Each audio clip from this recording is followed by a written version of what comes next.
Hello, Women Rocking Business Sisterhood. I am at my live event in San Diego and I'm pre-recording this video so that you can get a glimpse into the room.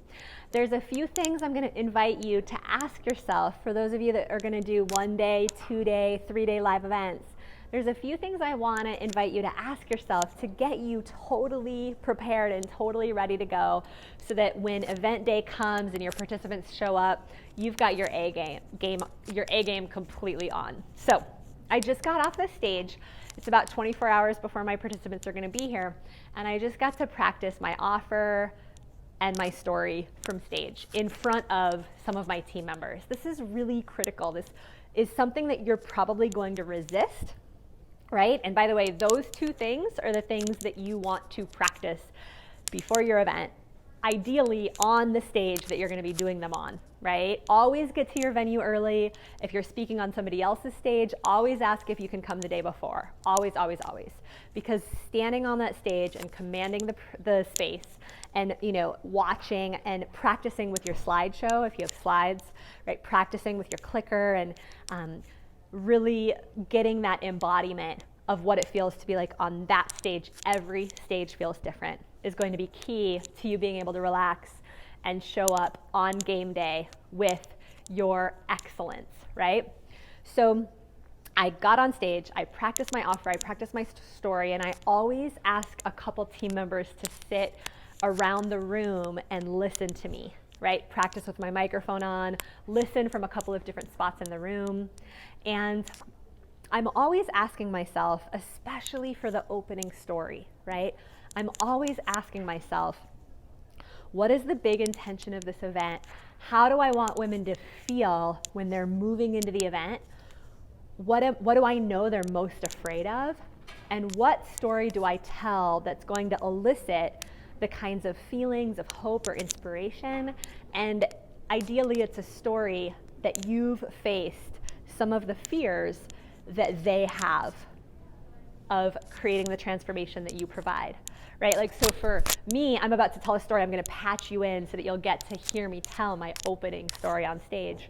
For me, I'm telling a story about all the things that slow us down in our business. I'm telling a story about a time when my personal life broke down and I didn't know how I was going to keep showing up in my business.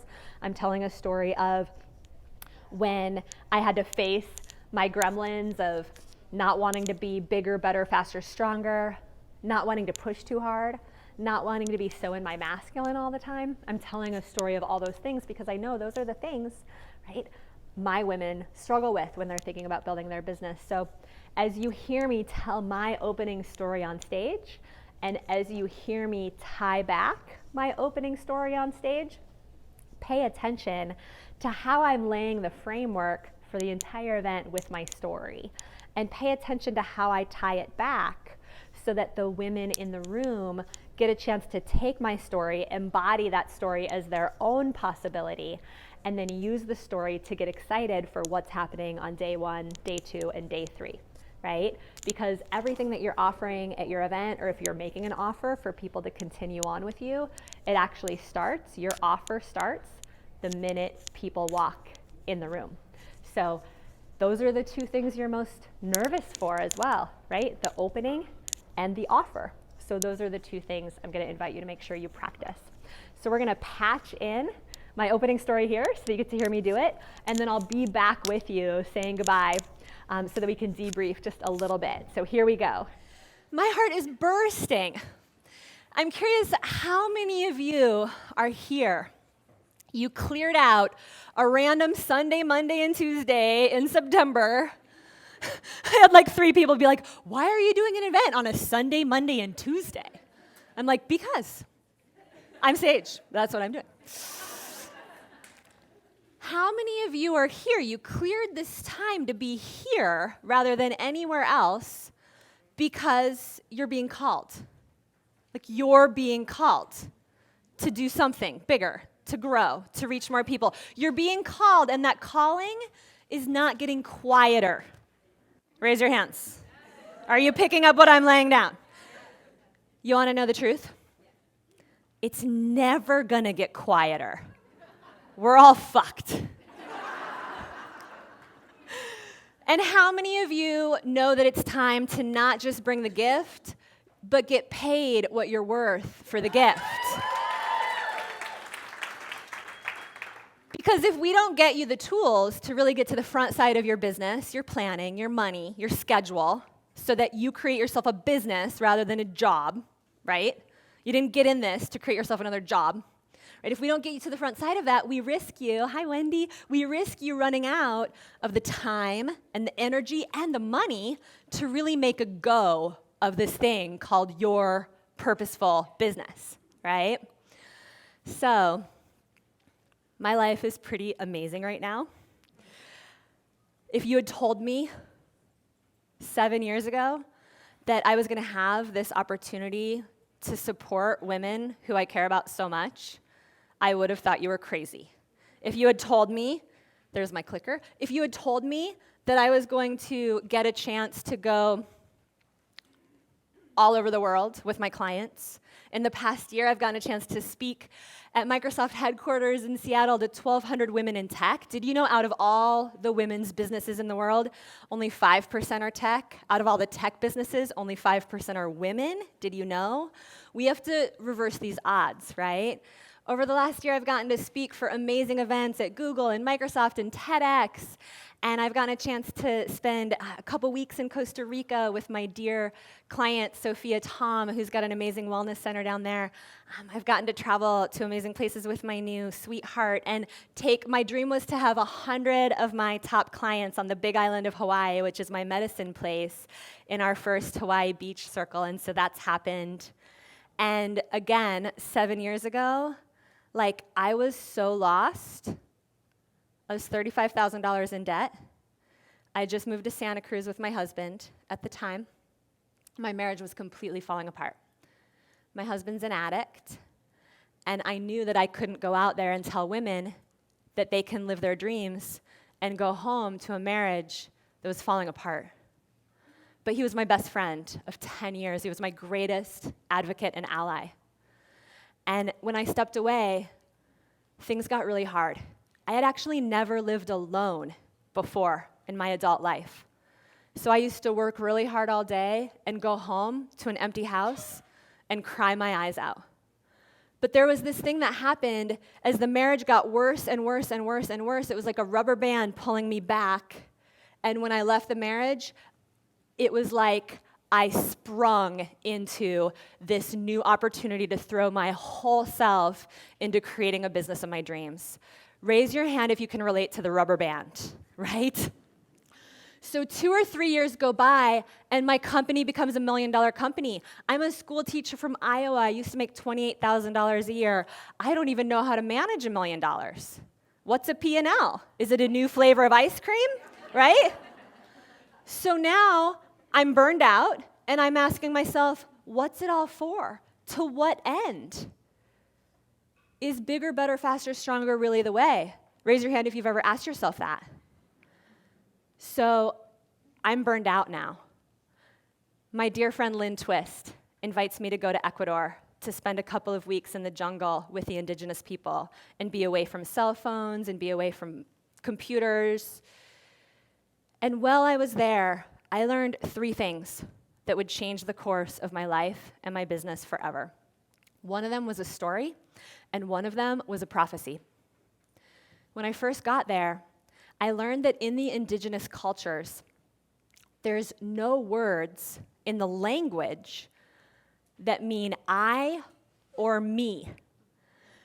Imagine living in a culture where the conversation isn't focused on I, me, but instead on we and us and the whole and the network. Imagine what that does for the culture, right? Some of you have been close to cultures like that. Some of you are from cultures like that. The second thing that I learned is that while I was there, we had raised over $100,000 for women in the rainforest, helping them keep their jungle home pristine and help keep oil companies out of their rainforest sanctuary. And so I got to meet with those women that we had raised the money for. And they asked me to bring home a story to you, which some of you have heard. And that's that in the Achuar culture, there's feminine roles and masculine roles. The feminine role is to create, to make babies, to make chicha, which is their main carbohydrate drink. The masculine role is to hunt, to bring home fish for protein, to bring home trees for shelter, to build shelter. But what the women wanted us to know is that they have one more role. And that's that it's their job to tell the men when it's enough. So when men bring home enough trees for shelter, it's the women's job to say, that will build the shelter, don't cut down any more trees. When the men bring home fish for protein, it's the women's job to say, that'll feed the village, don't kill any more fish. When the Achuar people see pictures of the West, they only have one question. Why haven't the women stood up and said, enough? Because there is, right? There's enough materialism, and there's enough consumption, and there's enough skyscrapers and enough roads. And that brings me to the prophecy, right? Because I started to work with this story in my soul. And it's not just about us saying enough, it's about the fact that the feminine in all of us, in women and men, the feminine knows inherently how to create sustainably in a way that honors all life. And the other piece about this is that the feminine is built to create. That's what the feminine does. We will suffer more when we try to stop that flow of creation. Are you picking up what I'm laying down? So, the prophecy. The prophecy is that this is the century. The indigenous people call this century the Sophia century. And they say this is the century where women and men will take their rightful place alongside each other as equals for the first time in history. And they say that for years, for all of time, there has been a bird of humanity that's flying. And that bird has a masculine wing and a feminine wing. And they say that for centuries now, the masculine wing has been overdeveloped and the feminine wing has been underdeveloped, right? And even oppressed. And what that's caused our bird of humanity to do is to fly in circles. And the prophecy says this is the century that women will claim their full voice and their full expression, and that the feminine in all of us rises, and that the bird of humanity comes into balance, that both wings level out. The masculine can relax a little bit, the feminine comes into fullness, and we now fly in balance. And in that opportunity, we get to be a part of bringing solutions to the world's most pressing problems and to create freedom for ourselves. And so I invite every single one of you to consider over the next 3 days that there's no accident you brought yourself into this room, every single one of you. That there's an opportunity for you to take this time for reflection, for clarity, for retreat. That you make the most of these next 3 days, that you bite off every bite you can get from these tools, these strategies, these mindset exercises, and that you feed yourself and nourish yourself in the way that only you can do to go out then and bring your next chapter of your greatest gift. Because you are so beautiful. What a gift to walk into this room. Thank you so much for being here.